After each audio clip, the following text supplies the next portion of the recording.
On est encore au mois de septembre, mais pour eux, le Grand Raid a déjà commencé. L'ensemble des membres du comité directeur et des chefs de poste sont en effet réunis ce samedi 19 septembre, à un mois de l'épreuve, pour finaliser la coordination logistique des 3 courses. Un dernier rassemblement des troupes nécessaires pour lancer le compte à rebours final. Vraiment, on fait les derniers ajustements, les dernières mises au point et après c'est parti complètement, chacun de son côté, et, avec toujours l'aide du Grand Raid et de la direction en cas de problème, mais voilà, après on est lâché. Là on est rentré dans la phase d'exécution. C'est vrai que cette rencontre avec les chefs de poste est un moment à la fois convivial et très sérieux. Très sérieux parce qu'on est en train d'affiner au mieux, n'est-ce pas, tout ce qui est prévisible et que l'on doit prévoir pour que ces 3 épreuves sportives soient une réussite.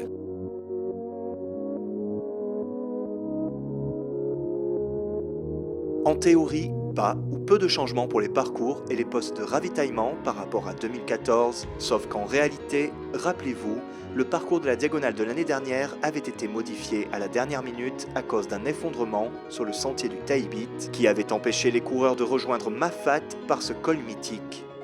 Le parcours de 2014 avait donc été rallongé de quelques kilomètres en passant par le gîte du Piton des Neiges, le gîte de Bélouve et Elbourg. Pour que le parcours retrouve son tracé normal en 2015, il fallait que le passage du sentier du Taïbit soit sécurisé, c'est chose faite depuis la mi-septembre. Nous avions l'année dernière refusé de faire passer 2000 personnes parce que nous n'avions pas l'assurance que cela pouvait se faire en toute sécurité. Cette fois-ci, le Conseil général financeur et l'ONF exécuteur vont faire en sorte, n'est-ce pas, que les compétiteurs puissent passer en toute tranquillité.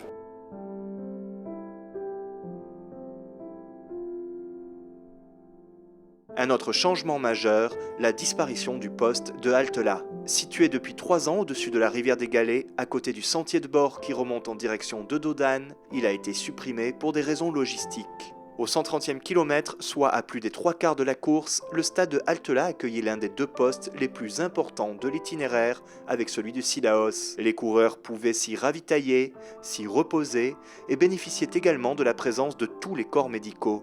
Autant de fonctions essentielles à ce stade de la course qui ne devaient donc pas disparaître avec le poste.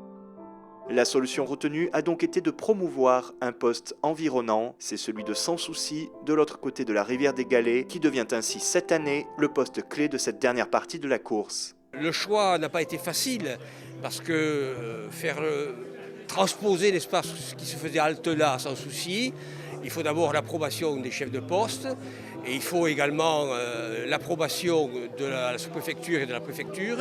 Donc nous avons dialogué, il y a eu des réunions, il y a eu des transports sur les lieux pour s'assurer de la faisabilité du poste Sans Souci. Et maintenant c'est calé. On peut affirmer à 98%, puisqu'on attend bien sûr le feu vert de la préfecture, que le poste d'halte-là est supprimé, il sera déplacé à Sans Souci. Tout ce qui est médical, tout ce qui est repas chaud, tout ce qui est espace pour dormir, se reposer un petit peu, vient maintenant sur Sans Souci. Donc mon poste va prendre énormément d'importance. L'école reste là où on était pour notre poste habituel et tout le reste est basculé sur le petit stade qui est juste à côté, qui est 30 mètres en dessous. Donc là on va utiliser tout l'espace qui est là, le stade et les alentours pour pouvoir mettre ce qui nous arrive de halte là.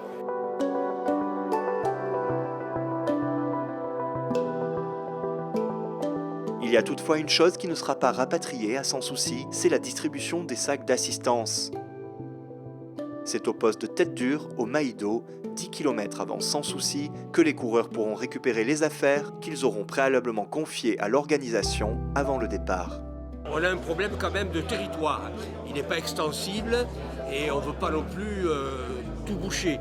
Donc on préfère le faire en amont, c'est 10 km avant.